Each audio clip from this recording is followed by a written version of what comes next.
इस वक्त हमारे सामने दीवान फरीद बित्तहकीक से काफ़ी नंबर 214 है और इसके मिसरे हैं 22 और अल्फाज इसके हैं 95 और राग इसका है पहाड़ी।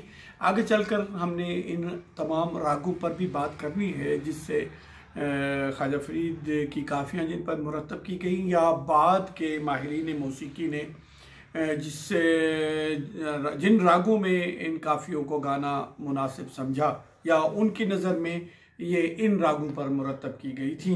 तो काफ़ी नंबर 214 की तरफ आते हैं।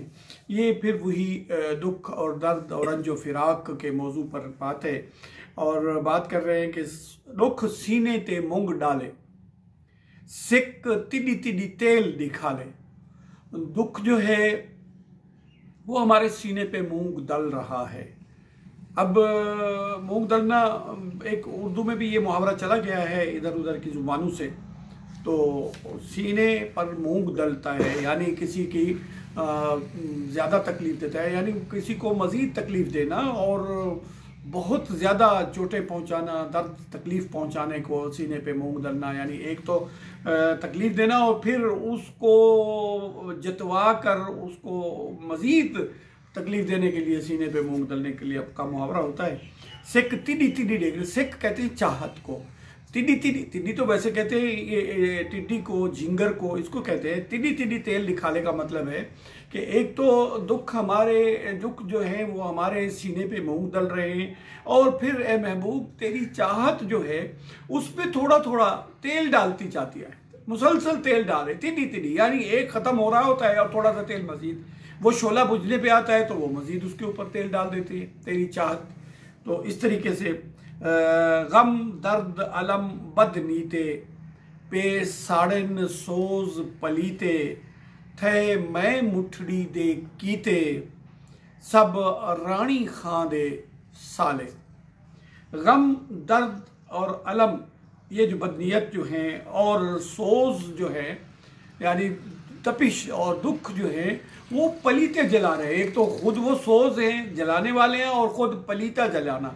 पलीता कहते हैं फलीता पलीता, ये कुछ लिखी पड़ी हुई चीज़ें ऐसी होती हैं किसी ये जो ऐसे अमाल करते हैं तावीज़ात वगैरह वगैरह के, तो वो ऐसे तावीज़ भी देते हैं बाज़ जिनको आग लगाई जाती है और उसको फलीता पलीता कहते हैं। या फिर फलीता कहते हैं पे साड़न सोज फलीते पलीते, पलीता उस धागे को या उस पट्टी को कहते हैं जो बारूद तक आग को ले जाती है और ये एक कार्ड कहलाती है, अगर मुझे नाम याद आ गया तो अब भी ये मौजूद होती है कि असले बारूद तक आग को ले जाना। चूँकि बारूद के करीब होकर तो आप उसे आग नहीं लगा सकते, तो फिर दूर होते हैं और एक तार सी होती है या एक बत्ती सी होती है, हम भी जानते हैं उसे कि हम उसको आग लगाते हैं और वो जलती जाती है और इस तरह बारूद तक आग को पहुंचाती है, उसको कहते हैं। तो इसका मतलब ये है कि सोज जो हैं वो खुद भी तपिश है और वो फिर उसमें पलीते जला रहे हैं, यानी वो बत्ती जो है उसको बारूद को आग लगाने वाली पट्टी जो है उसको आग लगा रहे हैं। थे मैं मुठड़ी दे कीते सब रानी खाने साले। और ये गम दर्द अलम सोज जो कुछ भी है मुझ फरिफ्ता और तबाह हाल के लिए ये सब रानी खां के साले बने हुए हैं, यानी खुद को बहुत कुछ समझे हुए हैं, यानी वो मुझ पर अपना हुक्म चलाते हैं और एक तो तेरी चाहत है और ये कौन है जो मेरे सर पे सवार है। और कई दी ना रल गुजरियों ने सारी आस उम्मीद वनियों ने है खबर नहीं क्या थ्यो ने थे पेची केच उबाले। कई दिन रल गुजरे, कुछ दिन भी उन्होंने हमारे साथ मिलकर बसर न किए और सारी आस उम्मीद जो भी मेरी आस उम्मीद उन तक उम्मीदें जो थी वो सारी तबाह ज़ाय कर दी उन्होंने। और है खबर नहीं क्या थी उन्हें, हाय मालूम ही नहीं हुआ कि उनको पता ही नहीं चला कि उनको हो क्या गया था। और थे पेची के चुबाले, वो फरेबी जो लोग थे वो उबाले यानी जल्दी में जल्दबाजी में वो रवाना हो गए वहाँ से।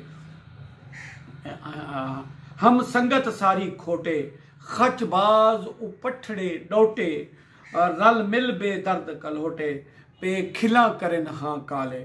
वो जो संगत थी पुन्नू खान के साथ आई हुई, जो आए थे, जाहिर है वो उसके भी तो अजीज व करीबी हो गए, तो वो भी उसकी भी तो संगत हो गए शशि की नहीं, लेकिन वो कहते हैं जो उसकी संगत थी वो सारे खोटे थे, वो बदनीयत थे। वो आए इस नियत से थे कि वो आए और मुझसे छीन के ले जाएं। और खचबाज उपठड़े लौटे, खचबाज कहते हैं वो जो काम को बिगाड़ने वाला हो, और खचबाज काम को बिगाड़ने वाला या ऐसी बात करनी जो पूरी बात को बिगाड़ दे, पूरी बात को बिगाड़ दे, पूरे काम को बिगाड़ दे, उसको कहते हैं खचबाज।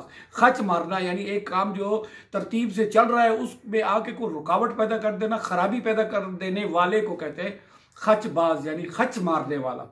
और उपठड़े यानी जो राह रास्त पर भी नहीं थे, उलट दिमाग के लोग। और डोटा कहते हैं ऐसे ही बेढंगे बेढब्बे, उसको कहते हैं डोटा।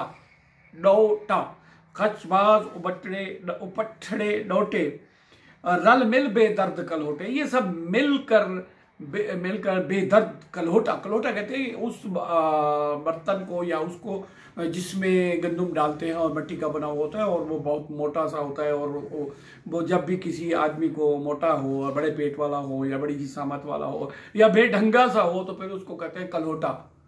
तो पे खिला करें हाँ काले, वो मेरा मजाक उड़ा रहे हैं, ये दिल के काले हैं हाँ काले। और तती सोज अंदोह विचाले सै वैके फैके घाले, नित रोह पत्थर पड़ताले हथे लिफा पेरे छाले। अब तती यानी मैं जो तपीदा हूँ, मैं सोज व अंदोह में हूँ और मैं अजाब बर्दाश्त कर रही हूँ। वैका कहते हैं मुसीबत को, अजाब को, तकलीफ को। वैके फैके घाले, फाकिया वैके फाके घाल रही हो, यानी मुझ पर भूख नाजिल है, मुसीबत पर मुसीबत नाजिल है मेरे सर पर। तो मैं घाले यानी बर्दाश्त करे, वैके यानी मुसीबतें, फाके वैके फाके घाले, नित रोह पत्थर पड़ताले। बस या मैं पहाड़ों में हूँ या पत्थरों में हूँ, पड़तालन में वहाँ पर एक एक उसके पीछे पड़ताल करना होता है, तलाश करना, ढूंढना। मैं एक एक पत्थर के पीछे, एक एक पहाड़ के पीछे ढूंढ रही हूँ कि शायद वो यहाँ हो। और हथे लिफा पेरें छाले, हाथों में मेरे लिफा पवन होता है, ये जो गांठें पड़ जाती है इस जगह पर सख्त काम करने, पत्थर वगैरह उठाने या कोई खुदाई वगैरह करने के काम से हाथों में जो ये गोश्त सख्त हो जाता है, ये डेड सेल जमा हो जाते हैं यहाँ पर, और ये जो होता है इसको कहते हैं लिफा पवन। हथे लिफा पेरें छाले, के महबूब तेरी तलाश में मेरे पत्थरों को पलटते हुए और पहाड़ों में पकड़ते हुए, पत्थरों को चलते हुए मेरे हाथों पे लिफे पड़ गई हैं और मेरे पाँव में छाले, गांठें पड़ गई हैं और मेरे पाँव में छाले हो गए हैं। कर सबर फरीद निभेसा पैसूले सांग जलेसा, दम जींदे ते पुकरेसा मता कादर सख्ती टाले। ए महबूब, तो मैं भी यही दिल में इरादा रखती हूँ कि जो भी हालत आई है, जो भी मुझ पर कैफियत आई है, मैं इसको सब्र के साथ निभाऊंगी। और पैसूले सांग जलेसा, मैं दुखों के साथ, सूल वैसे कांटे को कहते हैं लेकिन सूल बमानी दुख, तकलीफ, आजार भी कहते हैं। दर्द को भी सूज के मान सूल के इसमें ले लेते हैं। पैसूले सांग जलेसा, तो मैं इन दुखों के साथ जो है गुजारूंगी वक्त। जालन का कई माने होते हैं, एक होता है जलाना और एक जला देना, किसी चीज़ को आग लगाना, और दूसरा जलाना, जलेसा का मतलब होता है कि मैं उनके साथ गुजर बसर कर लूँगी। तो जो मैं सब्र के साथ इसके साथ गुजर बसर करूँगी दुखों के साथ। और दम जीने तई पुकरे सा, दम जीने, जब तक मेरी सांस चल रही है उस वक्त तक पुकारती रहूँगी, फरियाद करती रहूँगी। अब ये सांग का लफ्ज़ हम पीछे बोल रहे हैं, इस सांग के 5, 6, 7, 8 मानी होते हैं। सांग का माना होता है के लिए, सांग का माना होता है साथ, सांग होती है एक जो बर्छी वगैरह होती है उसको भी सांग कहते हैं, सांग रिश्ते को भी कहते हैं, सांग के लिए और की वजह से ये भी होता है। और सांग का एक माना ड्रामा और तमाशा भी होता है। खान साहब ने भी इसको इन्हीं मानों में भी सिर सूले सांग रसाए, कि दुखों ने मेरे सर पे तमाशा लगा रखा है। इस तरीके से। तो सांग के कई मानी होते हैं। दम जीने तई पुकरे सां मता कादिर सख्ती टाले, मैं पुकारती रहूँगी, फरियाद करते रहूँ। मुमकिन है कि कादिर मेहरबानी करे, अल्लाह कदीर है, कादिर है, अला कुल्ल शैइन कदीर है, वो कादिर है। मुमकिन है कि मेरे दुख के दिनों को वो टाल दे। इस तरह से काफ़ी नंबर 214 अपने इख्तिताम को पहुँची।